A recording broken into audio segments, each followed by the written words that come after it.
जय माता दी। ओम नमो भगवते वासुदेवाय नमः।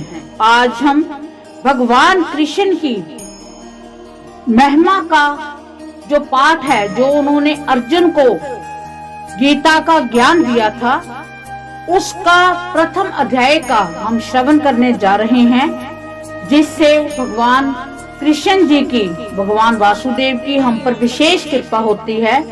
तो चलो श्रवण करते हैं श्रीमद् भागवत गीता के प्रथम अध्याय का श्रवण। श्री ओम नमो भगवते वासुदेवाय।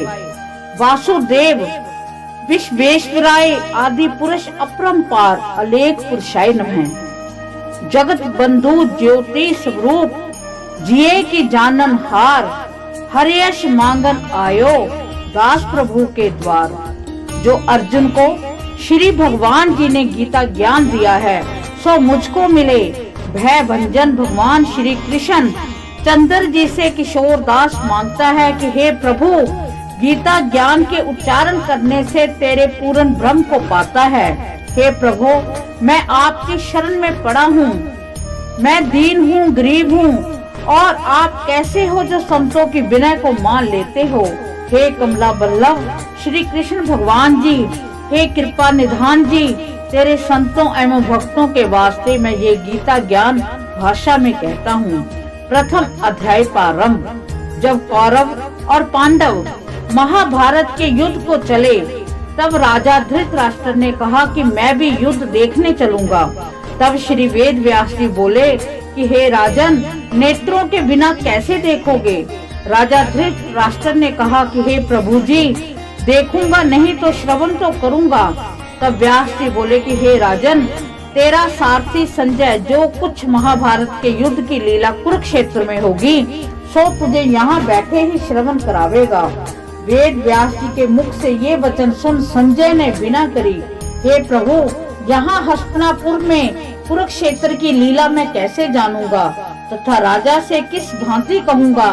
तब व्यास जी ने प्रसन्न होकर संजय से कहा कि हे संजय, मेरी कृपा से तुझे यहाँ से दिखाई देगा। व्यास जी के इतना कहते ही संजय की दिव्य दृष्टि हो गई और बुद्धि भी उनकी दिव्य हो गई। अब आगे महाभारत का कौतिक कहते हैं, सुनो। 7 अक्षौहिणी सेना पांडवों की और 11 अक्षौहिणी सेना कौरवों की, ये दोनों सेनाएं कुरुक्षेत्र में जब एकत्र हुई, तब धृतराष्ट्र ने पूछा कि हे संजय, धर्म के क्षेत्र में युद्ध की इच्छा से एकत्र हुए मेरे और पांडु के पुत्रों ने क्या किया।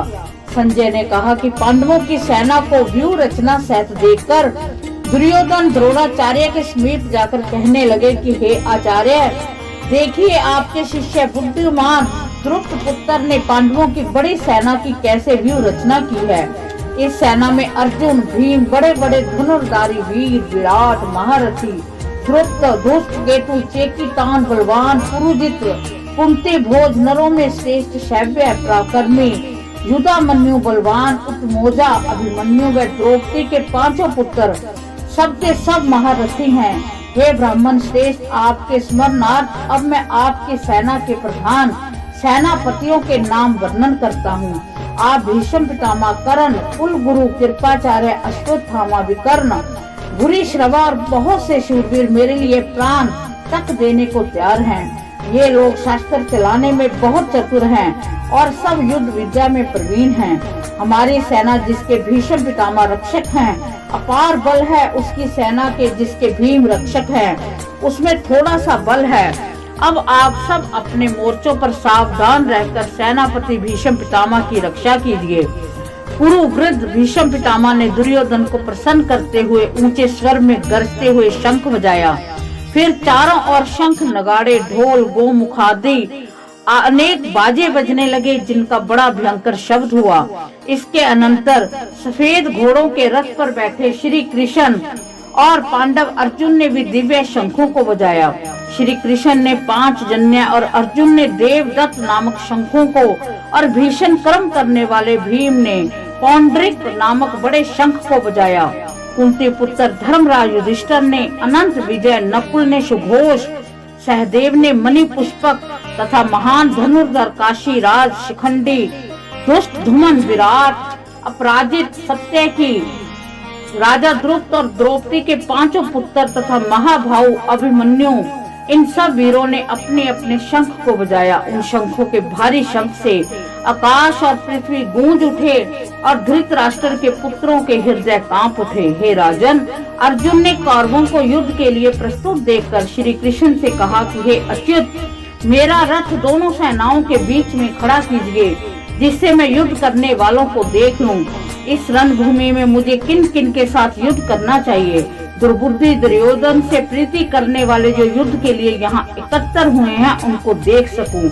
संजय कहने लगे कि हे राजन, अर्जुन की बात सुनकर श्री कृष्ण ने भीष्म, द्रोण आदि वीर के सामने उत्तम रथ को खड़ा करके कहा कि हे वीर, युद्ध के लिए उद्यत इन कौरवों को देख लो। अर्जुन ने चाचा, बाबा, गुरु, मामा, भाई, पुत्र, पौत्र, ससुर और सब जनों को शास्त्रों में सुसज्जित खड़ा देख उसने इन दोनों सेनाओं में अपने ही सब बांधवों को खड़ा देखकर परम दयाद्र हो अत्यंत खेद के साथ ये वचन कहे, हे कृष्ण, संग्राम की इच्छा से आए इन अपने बंधुओं को देखकर मेरे अंग ढीले हो रहे हैं और मुख सूखा जा रहा है। मेरा शरीर बेकल हो रहा है, रोमांच खड़े होते हैं, गांडीव हाथ से गिरा जाता है, त्वचा जली जा रही है। हे केशव, मुझ में खड़े रहने की सामर्थ्य नहीं है। मेरा मन चक्कर खा रहा है और लक्षण में उल्टे देख रहा है और युद्ध में सब जनों का वध करके कोई लाभ भी नहीं होगा।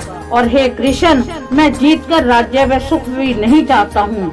हे प्रभु, हमको राज्य भोग और जीवन से क्या काम है, क्योंकि जिनके लिए राज्य भोग और सुख की इच्छा की जाती है वह सब युद्ध में प्राण और धन की ममता छोड़ मरने को तैयार हैं और आचार्य पिता और धन की ममता छोड़ने को तैयार हैं। आचार्य पिता, पुत्र, पितामह, मामा, ससुर, पुत्र, पौत्र, साले, संबंधी, ये सब मुझे मारें तो भी मैं, हे मधुसूदन, मैं इन्हें मारने की इच्छा नहीं करूंगा।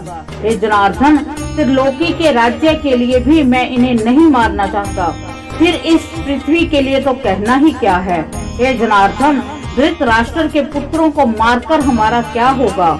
इन आतताइयों का वध करने से पाप ही होगा, इसलिए हमें अपने भाई धृतराष्ट्र के पुत्रों को मारना अनुचित है। हे माधव, सब जनों को मारकर क्या हम सुखी रह सकते हैं। सब लोग के वशीभूत हैं और कुल के नाश करने तथा मित्र द्रोह करने से पाप को नहीं देखते। कुल नाश को जानते हुए भी हम इस पातक से क्यों नहीं दूर रहना चाहिए। कुल का नाश होने से कुल के प्राचीन धर्म नष्ट हो जाते हैं, फिर धर्म नाश होने से कुल में पाप बढ़ता है।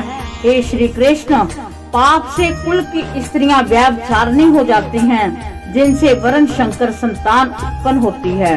वह वर्ण शंकर जिन पुरुषों ने कुल को नष्ट किया है, उनको तथा उस कुल को नरक में पहुंचाते हैं, क्योंकि श्राद्ध, तर्पण आदि बंद हो जाते हैं। वर्ण शंकर बनाने वाले दोषों से कुल ध्वंसकों के जाति, धर्म और कुल धर्म निरंतर नाश हो जाते हैं।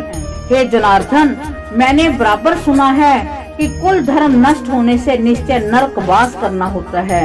हाय, हम बड़ा पातक करने को तैयार हैं, जो राज्य सुख के लाभ से अपने सब जनों को ही मारने की कोशिश कर रहे हैं। मुझे शास्त्र रहित उपायहीन बना रणभूमि में बांधकर डाल दें तो मेरा बहुत कल्याण हो। संजय ने कहा कि हे राजन, यह कहकर अत्यंत दुखित होकर अर्जुन ने उसी समय धनुष बाण फेंक दिया और रथ के पिछले भाग में जाकर बैठ गया। इस प्रकार गीता के प्रथम अध्याय का समापन होता है। अब हम प्रथम अध्याय के महात्म्य का इसके साथ ही श्रवण करते हैं कि इसके महात्म्य का हमें श्रवण करने से हमें क्या फल मिलता है। एक समय पार्वती जी ने पूछा कि हे महादेव जी, किस ज्ञान के बल से आपको संसार के सब लोग शिव कहकर पूछते हैं। मृग छाला ओढ़े, सब अंगों में शमशान की विभूति लगाए, गले में सर्प और नरमुंडों की माला पहने हुए हो, इनमें तो कोई भी पवित्र नहीं है, फिर आप किस ज्ञान से पवित्र माने जाते हैं, यह आप कृपा करके कहिए। श्री महादेव जी बोले कि हे प्रिय सुनो, गीता ज्ञान को हृदय में धारण करने से मैं पवित्र माना जाता हूँ और इस ज्ञान से मुझे बाहर के कर्म नहीं व्यापते। तब पार्वती जी ने कहा कि हे भगवान, जिस गीता ज्ञान की आप ऐसी स्तुति करते हैं उसके श्रवण करने से कोई पुरुषार्थ भी हुआ है? तब महादेव जी ने कहा कि इस ज्ञान को सुनकर बहुत से जीव कृतार्थ हुए हैं और आगे भी होंगे। मैं तुमसे एक पुरातन कथा कहता हूँ, तुम श्रवण करो।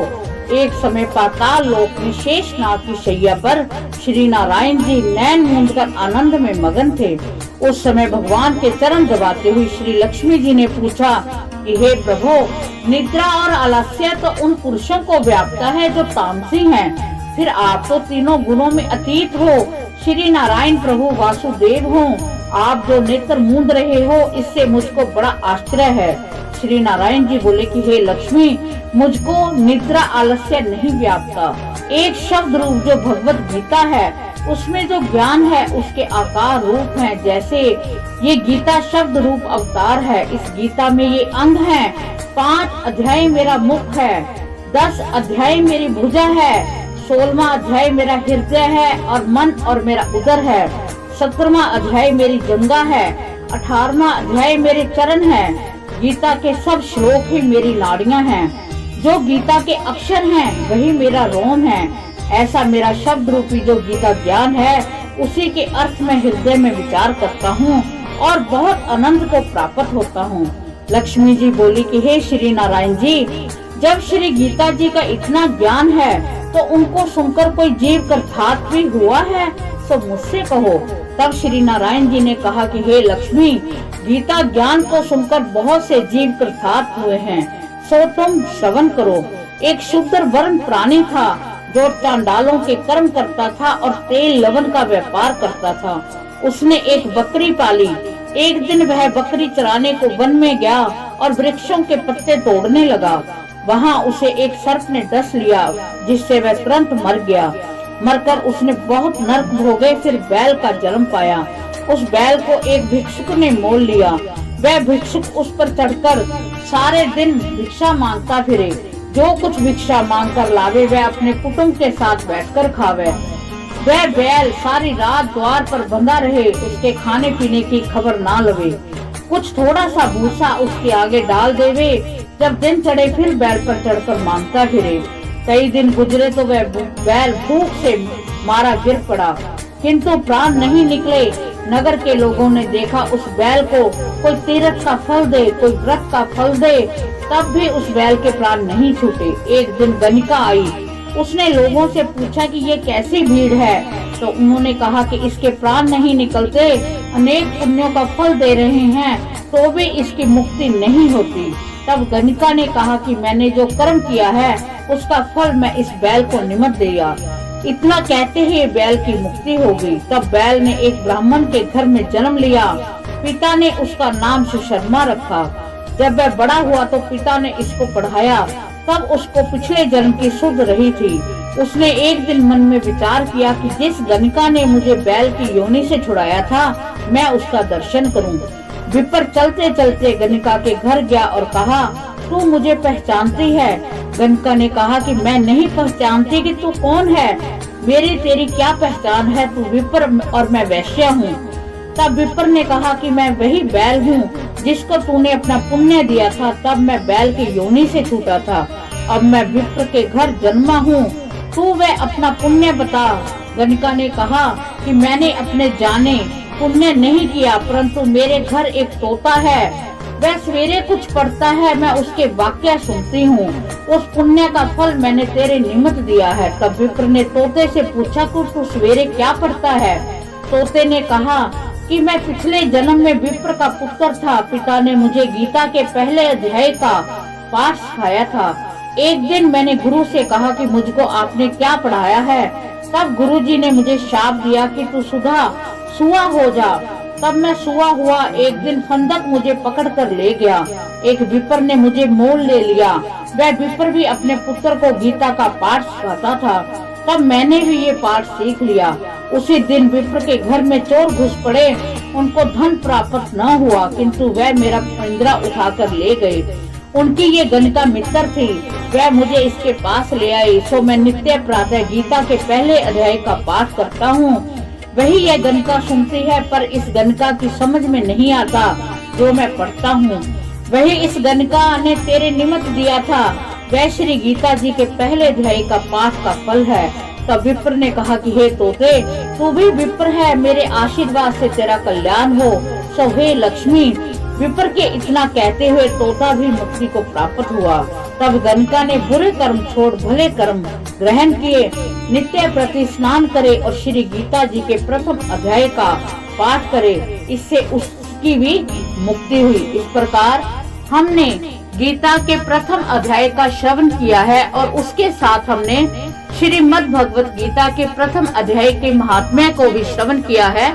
तो इस पाठ का इतना फल है कि हमारे जो बुरे कर्म है, हम पिछले जन्म में हमसे कोई ऐसे कर्म हुए हैं जो हमें इस जन्म में हमें उनका फल मिल रहा है, जिससे हम दुखी हैं, हम बहुत दुखी हैं। तो इस गीता के अध्याय से हमें जो पिछले जन्मों के बुरे कर्म हैं उनसे भी मुक्ति मिलती है। और जो हमारे पितर हैं, बड़े हैं, बुजुर्ग हैं, जिनकी मृत्यु हो चुकी है, उनके निमित्त भी अगर हम इस पाठ को करते हैं तो उनको इससे बहुत शांति मिलती है, उनकी मुक्ति होती है और वो अपने स्थान पर हमारे लिए देवी देवताओं से प्रार्थना करते हैं और उनको ये पाठ बहुत फलदायी है।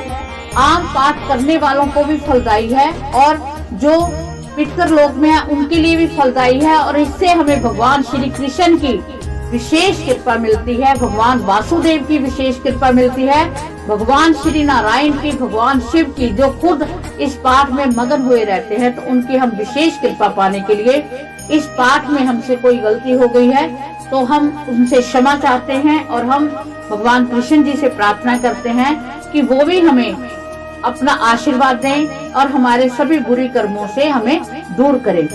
जय माता दी। ओम नमो भगवते वासुदेवाय नमः।